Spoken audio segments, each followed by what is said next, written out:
시혜라는 말이 있습니다. 은혜를 베푼다는 말이죠. 누군가에게 도움이나 이익을 대가 없이 주는 행위를 말합니다. 도움을 주는데 대가를 요구한다. 또 대가가 지급되고 있다. 그러면 시혜가 아닙니다. 또 시혜라는 말을 할 때 가장 많이 틀리게 사용하는 경우가 있는데, 국가나 정부의 기관이 시혜를 베풀었다고 마치 왕이 백성들에게 뭔가를 준 것처럼 표현하는 경우들이 있죠. 그 말 자체는 틀린 말입니다. 복지제도에 의한 시혜라고 말할 수는 있겠지만, 국가의 시혜는 국민을 향하고 있고 또 국민 입장에서는 당연히 가져야 할 권리가 되는 겁니다. 그러니 국가가 시혜를 베풀었다, 정부가 시혜를 베풀었다, 또는 지도자가 시혜를 베풀었다는 말은 없습니다.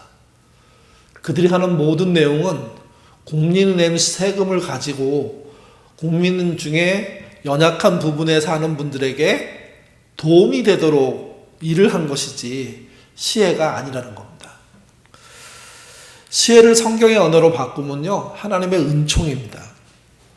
하나님의 은총이 진짜 시혜인 거죠. 왜 그러냐면 돌려드릴 방법이 없기 때문입니다. 하나님의 은총은 크게 두 가지인데요. 일반 은총과 특별 은총이라고 보통 얘기하죠. 그러니까 일반 은총적인 시혜는 하나님의 신자 비신자 가리지 않고 모두에게 주신 시혜입니다. 햇볕과 비, 공기, 또 생명을 유지하는 모든 기본적인 조건들, 그리고 도덕적인 양심도 실제 하나님의 은총이죠. 또 과학과 예술의 발달도 하나님의 은총입니다. 그러니까 창조주가 피조물에게 피조물답게 살기 위해서 준 모든 것이 일반 은총인데, 그 은총이 하나님의 시혜이고 일방적인 사랑이라는 겁니다. 또 하나의 은총은요, 특별 은총입니다. 특별 은총적 시혜죠. 사람은 죄인이어서 죽을 수밖에 없는 운명으로 살고 있었습니다. 하나님께서는 그들을 구출하기 위해서 당신이 소유하고 있는 가장 귀중한 것을 희생함으로 사랑을 베푸셨고, 그 사랑을 조건 없이 받아들이는 사람을 구원하기로 하신 겁니다. 그게 특별 은총이죠. 이때 이 특별 은총은 인간의 노력이나 선행으로 주어지는 것이 아니라 하나님의 선물로 주어지는 겁니다. 또 하나님이 남은 것, 자신이 갖고 있는 것 중에 쓸데없는 것을 이용해서 주는 은총이 아니고요, 가장 소중한 것, 독생자 예수 그리스도를 희생해서 주는 그런 은총입니다. 그래서 완성된 값비싼 은총, 은혜라고 말할 수 있습니다. 우리 그 보네포가 값싼 은혜 얘기했는데 값비싼 은혜인 거죠. 결국 사람은 하나님의 시혜의 은총 없이는 살 수가 없습니다. 일반적으로 살 수가 없고요, 특별하게도 살 수가 없습니다. 또 죄인으로서 구원받을 수도 없습니다. 그분의 은총이 있기 때문에 구원도 가능하게 되는 거죠. 그렇기 때문에 하나님의 은총은 모든 피조물에게 절대적으로 필요한 겁니다. 이 은총 바깥으로 나가는 것은 다시 죄 짓는 것이고요, 그 죄로 인해서 벌어지는 모든 일들은 본인들이 책임져야 하는 겁니다. 이 책임을 회피할 방법이 없는 거죠. 그러니 신자와 교회는 하나님 주신 은총 바깥으로 나가지 않아야 함을 알고, 은총 안에서 은총이 주시는 그 능력과 권능을 쫓아 은총을 은총답게 만들고 시혜를 시혜답게 만들고 은총과 시혜를 어떻게 하나님께 돌려드려야 할지를 고민하는 그런 삶을 살아야 되는 겁니다. 이때 등장하는 것이 시혜가 아니라 사람들 안에서는요, 도리라고 합니다. 거저 받았으니 거저 주는 도리. 그래서 사람끼리는 시혜가 없습니다. 근데 사람들 안에는 자신이 많이 벌어서 갖고 있는 잉여를 가지고 누군가에게 시혜를 베푸는 목표로 사는 사람들이 존재하죠. 그것은 실제 하나님의 은총 안에서 사는 사람의 망각입니다. 또 하나님의 은총을 모르는 사람들이 자기의 형편과 처지를 모르는 상태에서 하는 쓸데없는 말인 겁니다. 물론 남에게 베풀고 그래서 베품으로 누군가 도움을 받는 삶은 좋은 겁니다. 그렇지만 그 베품은 전적으로 성경에서는 하나님의 은총으로부터 시작됐고 하나님의 은총이 아니면 불가능하다는 거죠. 오늘 본문은요, 유대인들이 말하는 결혼과 이혼에 관련된 이야기입니다. 어쩌면 좀 느닷없이 그 예수님의 행적 가운데 불쑥 끼어들어온 말과 같은 느낌이 들기도 합니다. 유대인들에게 굉장히 중요한 결혼과 이혼에 관련된 말씀이 있는데 그게 신명기 24장 1절이거든요. 먼저 그 본문을 읽어보도록 하겠습니다. 사람이 아내를 맞이하여 데려온 후에 그에게 수치되는 일이 있음을 발견하고 그를 기뻐하지 아니하면 이혼 증서를 써서 그 손에 주고 그를 자기 집에서 내보낼 것이요. 그러니까 남자죠. 아내를 맞이했습니다. 근데 그에게, 이게 이제 해석은 그녀에게라는 의미입니다. 또는 남자를 향해서 뭐 쓰기도 하겠죠. 자신에게도 그렇고 그 여자에게도 그렇고 수치스러운 일이 발견되면 그러면 이혼할 수 있다는 겁니다. 그때 이혼 증서를 써줘야 한다고 모세의 율법에 되어 있는 겁니다. 여기서 말하는 수치되는 일은요, 벌거벗었다는 뜻입니다. 치부가 드러났다는 의미고 수치를 당했다는 의미도 됩니다. 우리나라 안에도 한국 사람 안에도 이제 계열이라는 게 좀 있잖아요. 그래서 북한 사람, 남한 사람이 크게 있다고 하면 남쪽을 따지면 전라도 사람, 경상도 사람 이렇게 뭔가 경계를 두고 표시하죠. 전라도, 경상도 얘기하면 기분 나쁜 사람들이 충청도, 강원도 사람이 되는 거고요. 또 서울은 뭔가 예외된 듯 하지만 사실은 여러 도전을 받고 있기 때문에 그들도 이런 구분에서 벗어날 수가 없습니다. 또 정치로 가면 보수, 진보 이렇게 나눕니다. 그러니까 다시 말씀드려서 모든 사회 속에는 뭔가 나눠짐이 있고 한쪽과 또 다른 한쪽에 대한 경쟁과 견제가 존재하게 되는데 이 똑같은 일이 어디도 있었냐면 유대 사회에도 있습니다. 그러니까 이 이혼에 대한 이야기를 할 때도 유대 사회의 중요한 계열들이 어떻게 생각하는지 조금 알고 있으면 도움이 되는데요. 유대의 중요한 계열, 특별히 그 중앙에 나와 있는, 눈에 드러나 있는, 그러니까 숨겨져 있는 계열은 말고요. 얘기한다면 두 계열을 말합니다. 하나가 삼마이라는 계열이고 또 하나가 힐렐이라는 계열입니다. 처음 들으신 분도 있고 이미 아신 분도 계시겠는데요. 삼마이 계열은 보수적인 계열이고요. 힐렐 계열은 진보적이라고 얘기할 수 있습니다. 보수적인 삼마이 계열의 사람 유대인들은 이혼의 이유를요, 그 여자의 성적인 어떤 뭐라고 해야 되나 부정행위에서만 찾았습니다. 그러니까 여자가 성적으로 부정행위를 하면 이혼한다. 이혼을 하는 게 맞다. 그렇지 않으면 절대 이혼은 불가하다. 그게 보수적인 삼마이 계열이 갖고 있는 결혼관, 이혼관이기도 한 겁니다. 근데 문제가 되는, 그 사회에서는 문제가 되는 또 다른 계열이 하나 있는데 그게 진보적인 힐렐이라는 계열입니다. 이들이 말하는 이혼 사유는요, 남편이 어떻게 생각하느냐에 따라서 달라집니다. 한번 들어보실래요? 전에도 언제 한번 주일날 이 설명을 드렸더니 막 화를 내셨는데, 왜 화를 낼 수밖에 없냐? 이런 것이 이혼의 사유이기 때문에. 첫 번째가 음식과 관련되어 있는데, 남편의 저녁 식사를 태우면, 집에서 밥 태웠다고 이혼은 안 하잖아요. 근데 이 사회는 그런 사회입니다. 음식을 태우면, 그래서 맛이 남편의 마음에 안 들면, 그러니까 음식과 관련해서 남편이 트집을 잡으면 이혼할 수 있는 겁니다.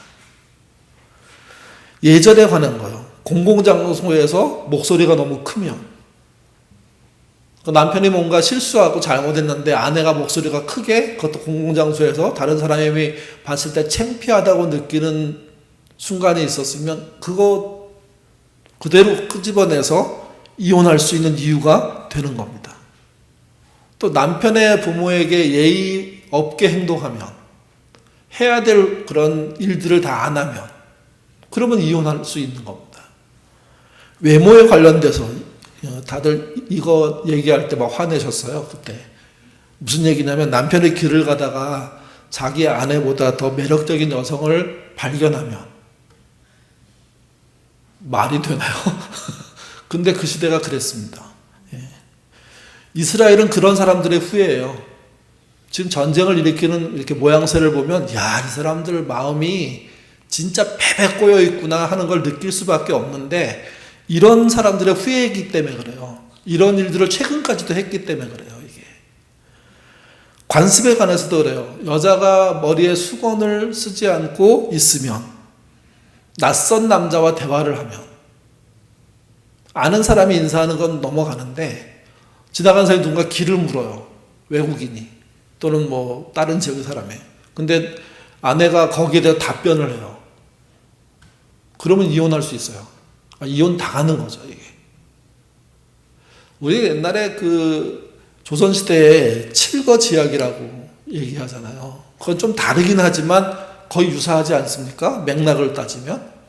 그러니까 그런 식의 사고방식을 누가 갖고 있냐면 유대인들, 특별히 진보적인 힐렐 계통의 사람들이 갖고 있는 거예요. 그러니까 예수님이 지금 이혼에 관련된 질문을 받고 이혼에 관련된 이야기를 하게 되는데, 그런 배경 안으로 들어가면 실제 말도 안 되는 우리의 눈으로 보면 그런 이해가 그 사회에 존재한다는 겁니다. 그러니 이 이혼의 문제는 가볍게 대답하기 참 어려운, 난해한, 어느 사람이 어디에 계열에 속했느냐에 따라서 해석이 달라지는, 또 이들 말고도 뭐 SNL파 이런 파들이 또 따로 있거든요. 수도파들이 따로 있기 때문에 정말 잘못 말하면 끊임없이 회자되고 끊임없이 공격당하고 끊임없이 함정에 빠질 수 있는 그런 질문입니다.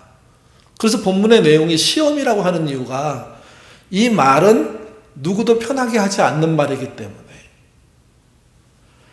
특별히 유대인들이 말하고 있는 이혼의 기본적인 것은요, 100% 남자에게 유리한 겁니다. 여자에게는요, 100% 불리한 겁니다. 여자는 스스로 이혼을 얘기할 수도 없어요. 남자의 처분만 기다려야 되는 거죠. 그래서 이 본문을 읽을 때는 이혼에 관해서 얘기하는 것 같지만 사실은 뭘 얘기하고 있는 거냐면요, 그들의 결혼 생활을 얘기하고 있는 겁니다. 그런 식의 결혼 생활을 하고 있는 남자, 정상적일 수 있느냐? 그런 식으로 결혼 생활을 당하고 있는 여자, 얼마나 힘들겠느냐 하는 게 같이 섞여 있는 이야기라는 겁니다. 이혼의 문제는요, 그래서 결국 결혼의 문제입니다. 유대인의 결혼과 이혼이 병폐스럽게 진행되고 있기 때문에 이러한 조치에 대해서 율법은 뭐라고 말하는지 알아야 하고, 왜 율법은 그런 말을 했는지 또한 해석할 필요가 있는 그런 본문이 오늘 본문이라는 거죠. 마가복음 1장부터 9장은요, 갈릴리 지역에서 있었던 예수님의 행적에 관한 이야기입니다. 10장으로 넘어오면서 예수님의 행적은 이제 요단강을 건너서 유대 지역으로 들어갑니다. 갈릴리는 유대 지역이 아닙니다. 유대 지역과 별도의 장소죠. 이제 예수님이 갈릴리란 촌에서 요단강을 건너서 점점점 예루살렘으로 올라가시는 겁니다. 그래서 이것을 예루살렘 상경 과정이라고 표현하기도 합니다. 그 올라가는 길에서 벌어진 일입니다. 2절 말씀 같이 읽겠습니다. 바리새인들이 예수께 나와 그를 시험하여 묻되, 사람이 아내를 버리는 것이 옳으니까. 그냥 일상에 벌어진 질문을 한 듯하게 느껴집니다. 근데 이 본문은 마가가 기록한 내용이니까 마가가 앞에 무엇을 기록했느냐 한번 볼 필요가 있고요. 특별히 결혼과 관련해서 한 얘기가 뭐가 있을까를 살펴보시면 이 본문과 연결시킬 수 있습니다. 그러니까 마가가 아무 생각 없이 막 글을 쓰는 게 아니거든요. 나름 구도를 잡고 어떤 이야기를 어디에 배치를 하고 그것을 하나하나 읽어나가면서 이맘때쯤이면 앞에 있는 어떤 얘기와 연결시켜서 이 얘기를 하는 것으로 구성을 하고 있기 때문에 그 구성을 조금 이해할 수가 있는 거죠. 여러분, 마가복음 전반부에 나타난 이혼 사건, 결혼 사건은 뭐가 있습니까? 분봉왕 헤롯 안티파스가 결혼을 했죠. 누구랑 결혼했습니까? 동생의 아내하고. 그 사건과 연결되어 있는 겁니다. 그 사건과.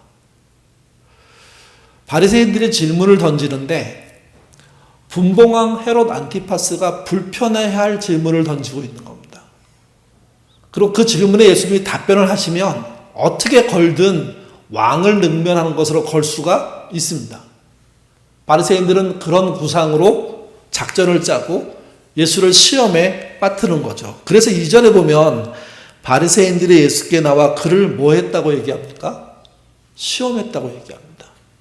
그러니까 그냥 괜히 물은 게 아닙니다. 의도성을 갖고 보는데 마가복음에서 살펴보니까 앞에 그 분봉왕 헤롯의 잘못에 대한 이야기를 이미 하고 있고 그것과 연결시켜서 볼 수 있는 이야기로서 얘기가 시작되는 겁니다. 그리고 질문이 이렇습니다. 사람이 아내를 버리는 게 옳습니까? 아내를 얻었다면, 결혼한 사람이 누군가의 아내를 뺏어왔다면 누군가 자기 아내를 내버리기도 하는 일들이 쉽지 않을까요? 그런 상황에 대한 바리새인들의 교묘한 질문인 겁니다. 정치적인 거죠, 이거는.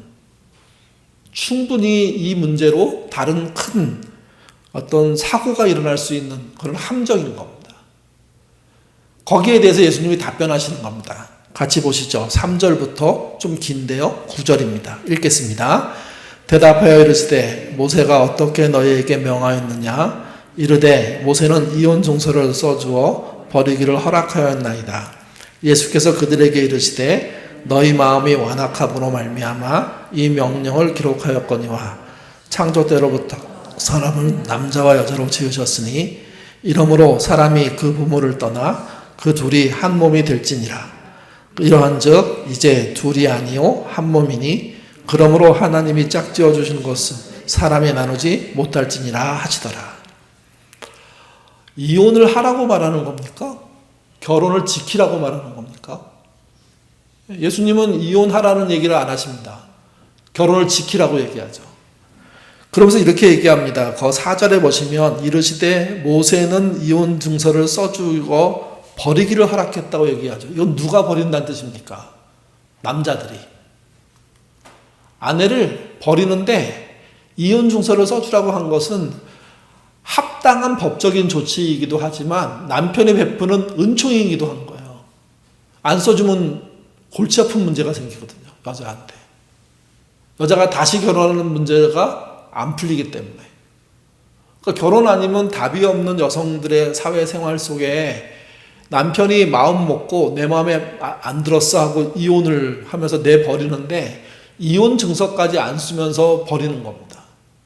그러면 그 여성은 사회적으로 완전히 친정에서 자기를 걷어두지 않는 한 완전히 그냥 길바닥에 내쳐지는 겁니다. 그러니까 버리는 행동에 대한 질문을 하고 있는데 예수님은 그렇지 않습니다. 결혼은 지켜야 하는 거라고요. 그래서 그 얘기를 9절에 하는 거죠. 그러므로 하나님이 짝지어 주신 것을 사람이 나누지 못하는 거다. 나눌 수 없는 걸 너희는 나누고 있다는 거예요. 나눌 수 없는 걸 나누면서 또 여자의 인권을 보호하지 않으니까 모세가 율법을 통해서 여자의 인권만은 보호해야 된다고 지금 얘기하고 있는 건데 그것마저 깨고 있다는 겁니다. 하나님은 이혼을 권장하신 게 아니라 결혼을 하도록 하신 거고 문제는 이혼이 아니라 결혼 생활이라는 거죠.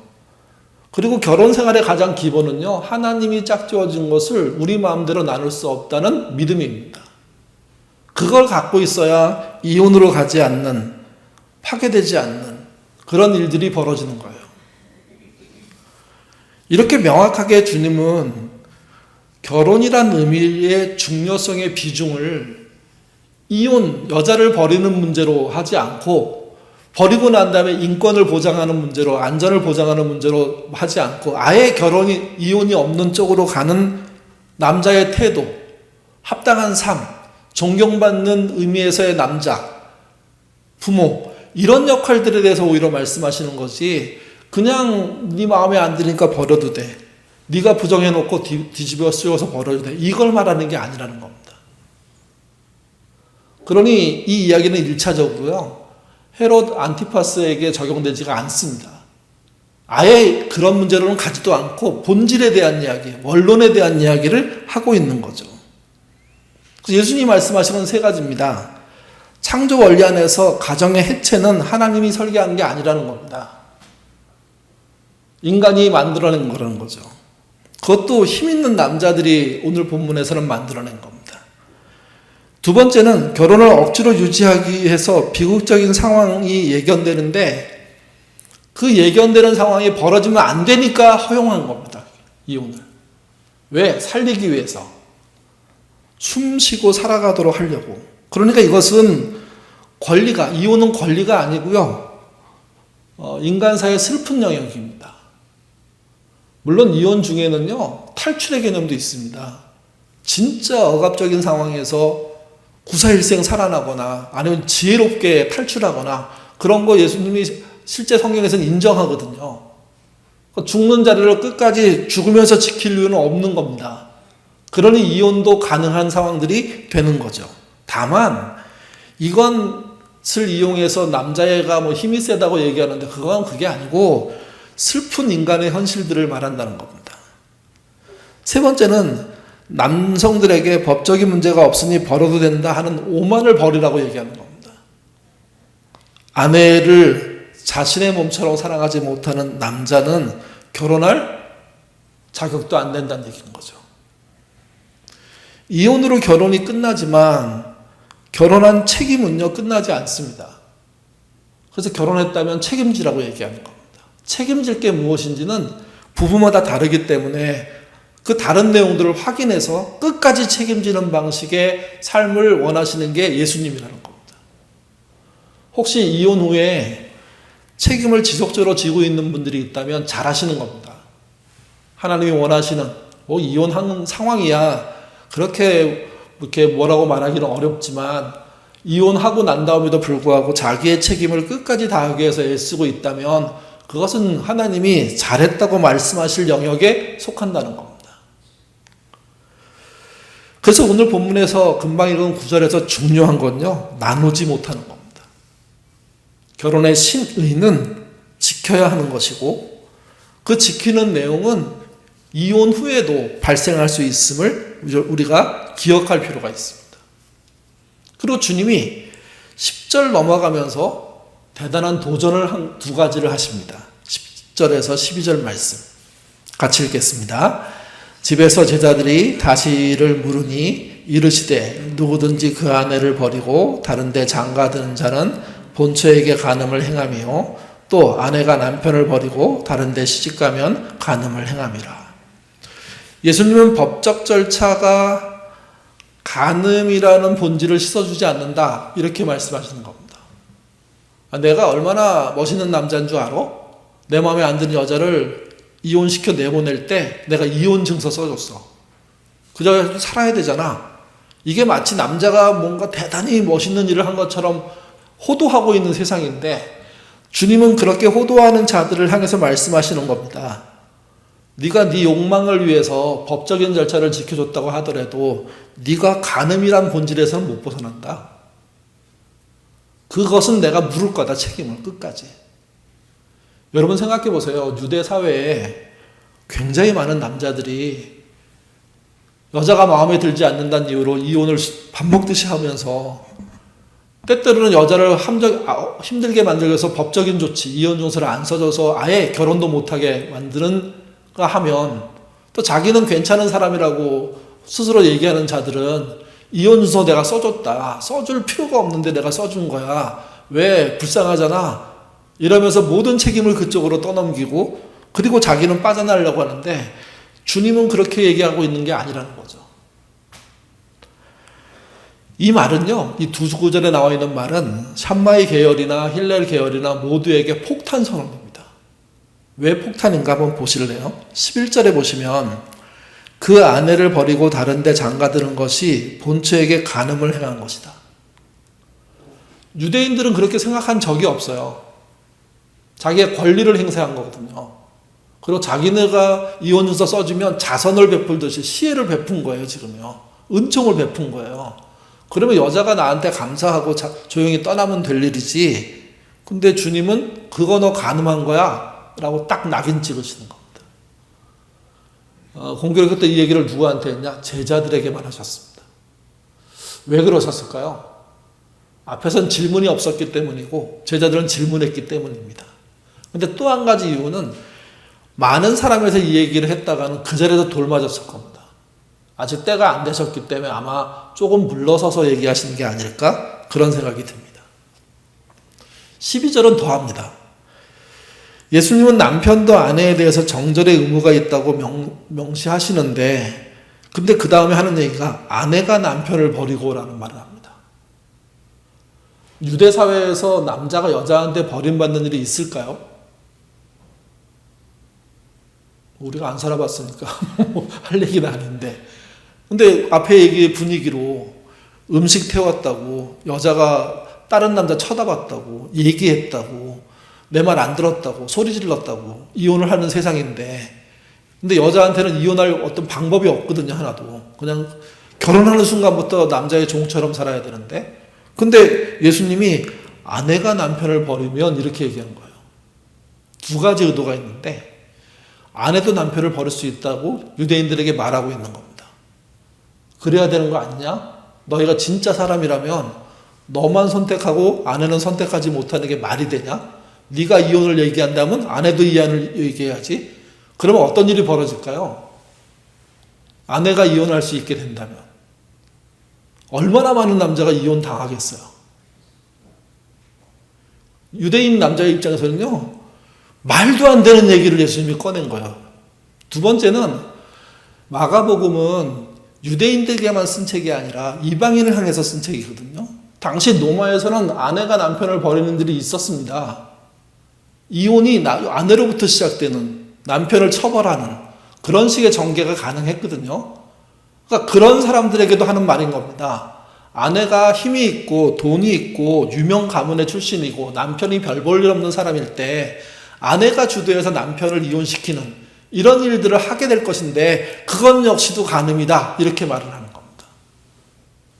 다시 말씀드려서 예수님은 헤롯 안티파스의 이혼 결혼 문제로 인해서 온 나라가 나름 시끌시끌할 때 그 질문을 비껴나가는 게 아니라 명쾌하게 본질을 찾아가서 얘기하는 거죠. 하나님은 이혼을 원하시는 게 아니라 결혼을 지키라고 했다.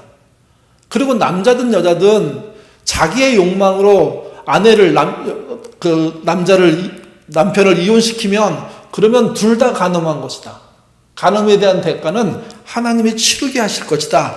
그 얘기를 하는 거죠. 여기서 우리가 들어야 될 건 이런 겁니다. 우리는 자주 누구의 편이 되느냐 쪽에 빠져버립니다. 근데 주님은 누구의 편이냐는 얘기를 하지 않으십니다. 뭐가 본질이냐, 뭐가 핵심이냐, 뭐가 진리냐 이 얘기를 하시는 겁니다. 결혼의 핵심에서 남자가 유리하냐 여자가 유리하냐 이 문제를 말씀하시는 게 아니라 남자든 여자든 결혼을 지켜내라는 겁니다. 그리고 불가피하게 하게 됐을 때는 상대방을 배려하며 하라는 거죠. 그리고 그 배려의 모습은 결혼으로 인해서 생겨난 것들에 대한 책임입니다. 도리를 다하는 겁니다. 정말 도저히 설명할 수 없는 문제 때문에 이혼하게 됐다고 하더라도 자기가 저지른 모든 상황과 결과에 대한 공적인 책임을 끝까지 지는 사람, 그 사람이 진짜 하나님의 사람이지 자기의 책임은 다하지 않고 자기의 책임을 남에게 떠넘기고 유익한 것만 가져가는 사람은 절대로 옳은 사람이 아니라는 거죠. 또 하나는 이혼 증서는 시혜가 아니라는 겁니다. 은총이 아니라는 겁니다. 약자를 보호하기 위해서 하나님이 만드신 제도라는 거죠. 자기의 범죄를 숨기기 위해서 이혼 증서를 활용하지 말고 가장 약해진 사람을 보호하기 위해서 이혼 증서를 써주는 그런 기본적인 예의 정도는 있어야 되는 거 아니냐 하는 말씀을 하시는 겁니다. 예수님은 제자들에게 세상이 허용하는 편리한 길, 그 길을 가라고 말씀하시는 게 아니라 하나님이 기뻐하시는 좁은 길, 끝까지 책임지는 길을 가라는 거죠. 그걸 제일 잘 알아준 사람이 누굽니까? 마리아의 남편 요셉입니다. 여러분, 힐렐, 셋마이 파에 속해 있을 건데, 요셉도. 그 요셉의 입장에서 마리아는 이혼 사유가 됩니까? 안 됩니까? 한 100번은 이혼해도 할 말이 없을 상황이잖아요, 사실은. 근데 선사의 계시를 조차 단 한마디도 그 비밀을 바깥으로 내놓지 않고 마리아의 남편으로 끝까지 자기 생명이 닿을 때까지 자리를 지킨 사람, 좁은 길을 간 거죠. 그런 스타일의 남자가 돼야 되고 그런 스타일의 남편이 돼야 된다는 것을 촉구하시는 겁니다. 예수님의 가르침은 결혼을 주신 하나님의 뜻을 회복하는 겁니다. 그래서 결혼이 하나님이 원하시는 결혼. 그래서 내 살 중에 살이요 내 뼈 중에 뼈라는 그 놀라운 아담의 고백과 같은 일들이 벌어지는 거죠. 그런 의미에서 세 가지 생각할 수 있습니다. 첫 번째는요, 결혼은 두 개인의 계약이 아니라 하나님이 짝지어 주신 몸이 되는 사건입니다. 하나님이 짝지어졌다는 표현은 기독교 전통 예식에서 습관적으로 쓰는 말이 아니라 하나님이 그렇게 하셨다는 것을 증언하는 것이고, 결혼하는 사람들은 그 증언을 아멘으로 받아들이는 겁니다. 결국 그 결론이 뭘까요? 유기적인 연합이 되는 거죠. 두 번째가 이혼은 권리가 아닙니다. 인간의 죄악이죠. 불가피한 비극입니다. 불가피한 비극을 이용하는 사람은 나쁜 사람이고요. 그 불가피한 비극을 책임지는 사람은 하나님의 은총 안에 있는 사람입니다. 특별히 여성을 보호하고 약자를 보호하는 방식의 처리는 하나님이 원하시는 겁니다. 최소한의 안전장치이기 때문에 그렇습니다. 세 번째가 예수님은 이혼 증서가 간음의 죄악을 씻어주는 면죄부가 될 수 없다고 얘기합니다. 내가 아내가 정말 마음에 안 드는데 이혼 증서까지 써줘서 내보냈잖아. 아마 그 당시 남자들이 그런 허세를 떨었을 건데, 하나님은 그게 그래서 네 죄가 면제되는 거 아니다. 너는 네 죄 책임져야 돼. 라고 말씀하시는 거죠.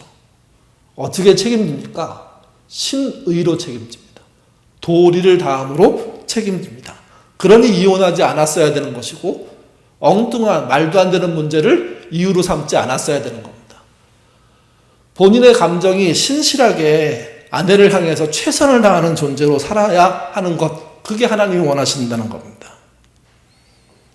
기독교 전통이 오래된 북유럽의 나라들 안에는요, 우리나라 사람들, 우리나라 교회에서는 북유럽이 다 죽었다, 특별히 신앙도 죽었다고 얘기하는데, 기독교의 정서가 그대로, 성경의 뜻이 그대로 남아있는 여러 가지 제도들이 있습니다. 그 중에 하나가 이혼 제도입니다. 덴마크 같은 나라, 우리나라에서 유명한 나라, 좀 유명하잖아요. 북유럽에 잘 사는 나라라고 소문나 있는데, 그 나라는 기독교적인 사고를 기본으로 하는 나라거든요. 또 개신교회가 운영될 수 있도록 국민 모두가 4.5%의 세금을 냅니다.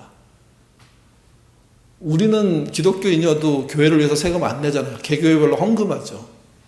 그게 4.5%가 넘는지 뭐하는지 그건 알아서 선택하는 거지만, 거기는 의무입니다. 예수를 믿던 믿지 않던 교회를 위해서 4.5%의 세금을 내는 게 덴마크 시민이다. 이렇게 되어 있습니다. 그들이 이혼 많이 합니다. 근데 그들이 말하는 이혼은 아무렇게나 이혼하고 아무렇게나 또 결혼하고 그렇지 않습니다. 그들이 말하는 이혼이요, 책임 있는 이혼입니다. 책임지는 이혼. 그래서 그게 국민의 기본적인 법안에 들어 있습니다. 그리고 국가가 법적으로 요구합니다. 이혼을 한다고? 그러면 지금부터 법이 만든, 국가가 만든, 기독교 정신에 따라 만든 이 절차를 따라서 해야 돼. 그 사람이 도저히 성격이 안 맞고 난폭하고 때로는 정말 나쁜 사람이기 때문에 헤어질 상황이 되는 경우들이 있지 않습니까? 사고로 헤어질 수도 있습니다. 뭐 등등의 상황들이 벌어질 때 그 벌어지는 기본적인 일은 너희 마음대로 하는 게 아니라 결혼했다면 국가가 원하는 방식으로 해야 돼. 아마 우리나라에서 이렇게 얘기하면 난리 날걸요. 무슨 이혼을 국가가 간섭을 해? 아니요, 유럽에선 간섭해요. 특별히 덴마크에서는 2019년에 그런 법을 완전히 제정을 했어요. 법 자체를. 그래서 이혼할 거야? 그러면 지금부터 국가가 제시하는 방식대로 따라와. 그러지 않으면 이혼 안 돼. 이 이혼의 핵심이 뭐냐면 책임을 어떻게 질 거냐는 거예요. 첫 번째가. 결혼으로 해서 발생한 모든 일에 대한 책임을 당신은 어떻게 질 거야? 거기에 대해서 생각해. 거기에 대해서 방법을 내놔. 그 얘기하는 거예요. 그러니까 이혼하면 끝. 양육 그냥 협의해서 끝. 그런 게 아니에요. 그 모든 절차에 대한 내용을 국가한테 내야 돼요. 그래야지 이혼이 되는 거죠. 이게 예수님의 정신, 오늘 읽은 본문하고 매우 유사합니다. 아무렇게나 이혼할 수 없다. 이혼 후에 대한 책임을 져라. 뭐 그런 거 얘기하는 거죠. 그런 의미에서 크게 세 가지 절차를 지켜야 돼요. 18세 미만의 자녀를 둔 부부가 이혼을 신청하잖아요. 그러면 즉시 이혼 신청이 안 돼요. 이혼이 성립되지 않고 최소한 3개월 이상을 기다려야 돼요. 우리나라에서는 뭐 재고기간, 숙려기간 뭐 이런 식으로 표현하는데 무조건 그 기간이 지나야 돼요. 그 기간이. 다시 생각하라는 거예요. 그래도 이혼하겠다고 오면, 그러니까 숙려기간이 끝난 후에 이혼하려고 하면 온라인 교육을 받아야 돼요. 그 교육과정 이름이 새삼이라는 교육과정인데, 덴마크 말로 새삼 이렇게 써 있는데, 이 과정을 반드시 다 이수해야 돼요. 이 이수하는 과정 중에 뭘 얘기하냐면 어떻게 이혼 후에도 자녀에게 부모로서의 책임을 다할 것인가, 이거에 대해서 답을 내놓으라고 그래요. 어떻게 할 건지. 그리고 갈등은 앞으로 어떻게 해결할 것인가. 헤어지면 끝이 아니라 그 부부의 갈등이 자녀에게 전파될 가능성이 높기 때문에 부부의 갈등을 해소하는 일을 해야 돼요. 이혼해도. 이혼이 쉽습니까? 어렵습니까? 우리는 우리가 되게 뭔가 까다롭고 어려운 법칙을 갖고 있다고 생각하는데 아니요. 오히려 유럽 사회나 기독교 전통을 갖고 있는 사회에서는 훨씬 어렵습니다. 그리고 이혼 후에 책임을 얘기합니다. 계속. 어떻게 할 건지. 그 계획서를 내. 아니면 나라가 정해줄게. 그래서 아이가 어린 경우에 아이가 클 때까지 모든 양육비를 남자가 돼야 됩니다. 그거 안 되면 잡혀갑니다. 그냥. 조금 우리나라도 그거 요즘 따라서 하죠, 이게. 세 번째는 국가가 나서서 이혼 부부 관계에 이혼을 이렇게 정의합니다. 부부 관계의 종말이지 부모 자녀 관계의 종말은 아니다. 자식에게 책임을 다해라. 가장 약자인 배우자, 이제 뭐 이렇게 남편이 될 수도 있고 아내가 될 수도 있죠. 그리고 또한 자녀. 그들을 끝까지 책임지는 것을 국가가 법적으로 요구합니다. 그래서 이것을 감당할 준비가 돼 있고 방법이 제시되면 그러면 이혼해라. 그리고 이 약속을 지켜라. 우리의 기독교, 특별히 교회에서 하는 이혼에 관련된 내용 속에는 이런 게 없습니다. 아예. 어디에 맡겨버립니까? 사회법정에 맡겨버립니다. 그리고 교회는 아무 말도 안 해요. 아무 말도 안 하면 안 된다는 거죠. 교회 안에 누군가 이혼한다고 할 때 교회에서 목사가, 운영위원회가, 장로들이 불러다 놓고 이혼 이후에 네가 어떻게 책임져야 되는지를 가르쳐야 되고 그 책임지는 영역에서 벗어나면 신앙을 배반하는 것임을 알려줘야 됩니다. 그리고 최선을 다해서 자기의 약속했던 것을, 약자를 위한 그런 삶을 지키라고 얘기해야 되는 거죠. 예수님은 오늘 본문에서 그런 얘기를 하고 있는 겁니다. 남자들이 허세 부리면서 여자의 실수로 이혼을 만들어내고 자기가 더 다른 여자를 차지하기 위한 방식으로 일들을 전개하고 있는데 그런 유대사회 엉망진창이라고 말하는 겁니다. 그리고 정신 차리라고 말하는 겁니다. 이혼이 목적이 아니라, 이혼 증서를 써주는 게 목적이 아니라 결혼을 지키는 거라고. 책임을 다해서 지키라고.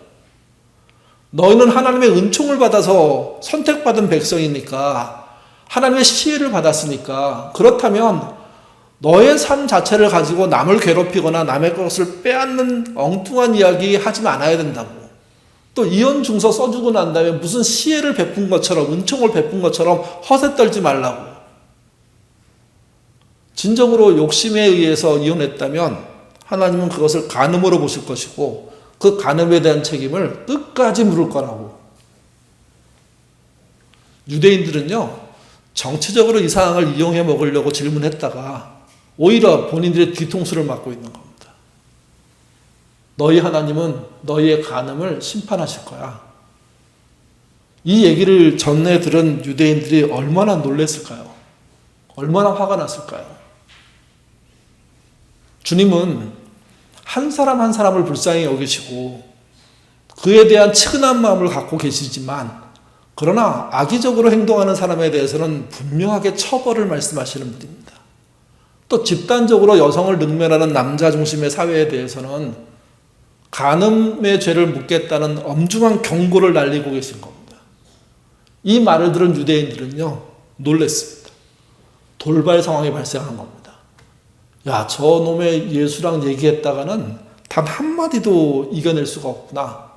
그리고 그 이겨낼 수 없다는 내용 속에 예수의 고집이, 예수의 선동이 나타나는 게 아니라 예수가 하나님의 말씀을 어떻게 이해하고 있는지가 나타나는 겁니다.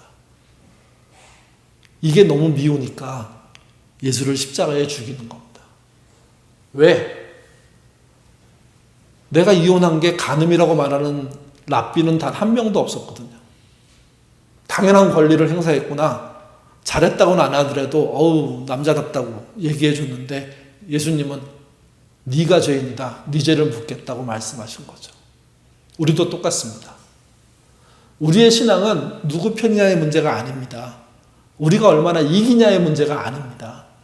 정말 주님께서 주신 제도나 주님께서 주신 그런 삶의 원칙들을 원칙으로 하나님의 뜻으로 지키려고 하느냐는 거죠. 결혼과 이혼에서 제일 중요한 건 결혼을 지키는 겁니다. 결혼을 지키기 위해서 많은 희생이 따를 수 있는데 그 희생을 감내하면서도 견디고 있다면 잘했다고 칭찬하실 겁니다. 또 불가피하게 이혼을 했을 때 중요한 것은요, 이혼을 통해서 나타난 약자를 보호하는 겁니다.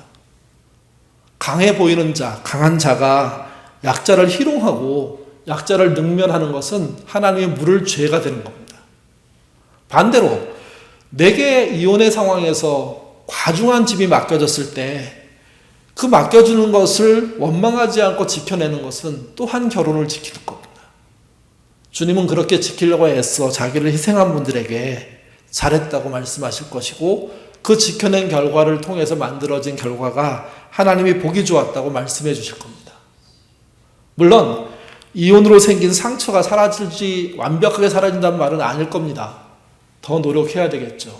그러나 여러분, 그 중에도 자기를 지키며 약자를 지키고 자식을 지키고 또 믿음으로 갖고 있는 명예를 지키기 위해서 진리 안에 살려고 노력하셨다면 그 노력한 내용을 절대로 하나님은 잊어버리지 않으시는 겁니다.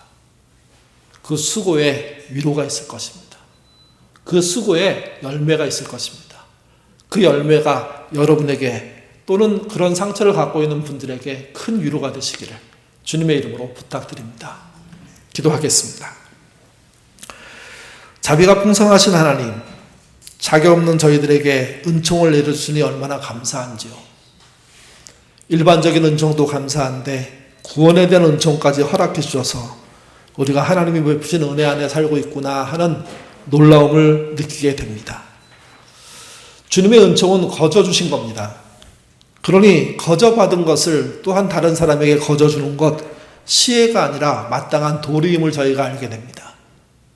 오늘 본문은 이혼에 관련된 문제 안에서도 도리를 다하는 신자가 되라고 주님은 명령하고 계십니다. 누가 더 옳으냐, 누가 더 유리하냐, 누가 더 시혜를 베풀었느냐 이런 얘기를 하고 있을 때 주님은 결혼을 지키라고 말씀하십니다. 이혼을 가지고 장난하는 이 시대의 많은 사람들에게 경고의 말씀을 주시는 겁니다. 결혼을 도저히 지킬 수 없는 상황으로 내몰려서 결국 깨지게 됐을 때 그 그 이혼의 가장 끄트머리에서 힘들게 존재하는 사람들, 상황들을 지켜낼 수 있는 믿음 갖도록 하나님 인도하여 주옵소서. 버리고 도망치고 떠나는 게 모든 어떤 능통한 일이 되지 않게 도와주시고 내가 책임져야 될 것을 끝까지 책임지는 신의를 보이는 그런 신자의 삶 사는 그런 백성들에게 오늘 말씀이 위로가 되게 하시고 소망이 되게 하시고 힘이 되도록 주님 인도하여 주옵소서. 마지막으로 기도합니다. 결혼을 지켜내는 것 우리에게 소중한 일입니다. 그 지키기 위한 희생을 하나님이 아실 겁니다. 유대인들은 쉽게 버렸지만 우리는 그러지 않게 하옵소서. 덴마크처럼 결혼에 대한 신중한 생각과 그리고 이혼을 선택할 때 해야 될 책임에 대한 명백한 이해가 있게 도와주셔서 설령 이혼했다고 하더라도 도리를 다하는 그런 면에서는 사라지지 않는, 뒤처지지 않는 우리 모두 되도록 인도하여 주옵소서. 마지막으로 기도합니다. 젊은 세대가 결혼하기 어렵다고 말하는 시대입니다. 결혼의 본된 모습이 많지 않기 때문이라고도 할 수 있고 그들의 삶이 어렵기 때문이라고도 할 수가 있습니다. 억지로 결혼해서는 안 되겠지만 결혼에 대한 기회가 왔을 때 선택의 기준 또한 올바를 수 있도록 인도하여 주옵소서. 상대방의 직업이나 재산을 보고 부모의 학력을 보고 부모의 재산을 보고 결혼하는 것이 아니라 진정으로 사랑하기에 헌신하는 마음으로 희생할 마음으로 결혼할 줄 아는 그런 우리의 청년들 될 수 있도록 인도해 주옵소서. 그리고 신앙의 모든 중요한 것이 신의를 지키고 도리를 다하는 것임을 잊지 않게 하셔서 어떤 일에도 어떤 상황에도 하나님께서 우리에게 허락하신 신의를 도리를 지켜내는 신자 되도록 인도하여 주옵소서. 또 그것을 다하는 자에게 하나님의 위로가 넘칠 줄 믿습니다. 잘했다 칭찬하시는 그런 하나님의 위로가 그들에게 임재하도록 그들이 깨닫고 듣고 힘을 얻도록 도와주시옵소서. 감사하며 예수님 이름으로 기도드립니다. 아멘.